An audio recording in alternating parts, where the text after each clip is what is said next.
Allez, il est l'heure de retrouver Alexandre Devecchio pour son édito. Bonjour Alexandre. Bonjour Lanaïque, bonjour à tous. Nous parlons ce matin du Premier ministre canadien qui a annoncé en tout début de semaine sa démission après plusieurs mois de paralysie du Parlement. Une situation qui n'est pas sans rappeler, selon vous, celle de la France. Oui Lanaïque, comme Emmanuel Macron, Justin Trudeau avait été mal réélu.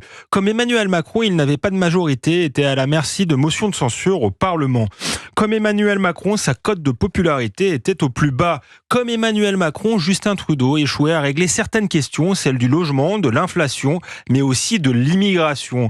Si la question migratoire a longtemps fait l'objet d'un véritable consensus au Canada, aujourd'hui ce n'est plus le cas, car Trudeau a fait exploser la politique des quotas, si bien que le nombre d'immigrés a doublé en 10 ans.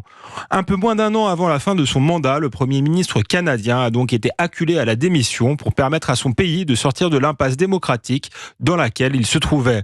Le parallèle entre Macron et Trudeau est tellement flagrant qu'on peut se demander si la décision de Trudeau ne va pas avoir des répercussions en France, crédibilisant l'hypothèse d'un départ du président de la République. Nous n'en sommes pas encore là, car les systèmes institutionnels canadiens et français sont très différents. En tant que Premier ministre, Trudeau est moins protégé que Macron, qui est président de la République. Par ailleurs, les appels à la démission sont venus de son propre camp, alors qu'aujourd'hui en France, les appels à la démission de Macron viennent principalement de la France insoumise. Impossible cependant de ne pas faire le lien entre la situation de la France et celle du Canada. D'autant plus, Alexandre, que Trudeau et Macron ont depuis le début de leur mandat des parcours assez symétriques. Oui, tous deux ont connu une ascension fulgurante et sont arrivés au pouvoir à quelques années d'intervalle. Trudeau a 43 ans lorsqu'il devient Premier ministre en 2015. Emmanuel Macron lui emboîte le pas 2 ans plus tard à seulement 39 ans. Tous deux furent acclamés dans le monde entier après leur élection. Tous deux prétendaient représenter l'émergence d'une nouvelle génération au pouvoir, plus jeune et plus moderne. Tous deux voulaient incarner un progressisme dépassant le clivage droite-gauche. En 2017, lors de leur première rencontre au sommet du G7, ils avaient affiché leur proximité au point qu'on avait évoqué une bromance entre les deux hommes.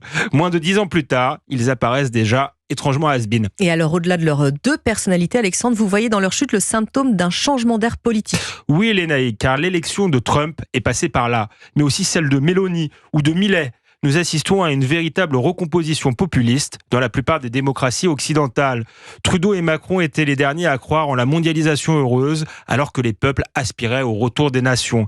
Ils se rêvaient en héros du nouveau monde progressiste. L'histoire retiendra peut-être qu'ils ont été les ultimes représentants du vieux monde globalisé. Et c'était l'édito d'Alexandre Devecchio du Figaro. Bon dimanche, Alexandre. Merci, bon dimanche.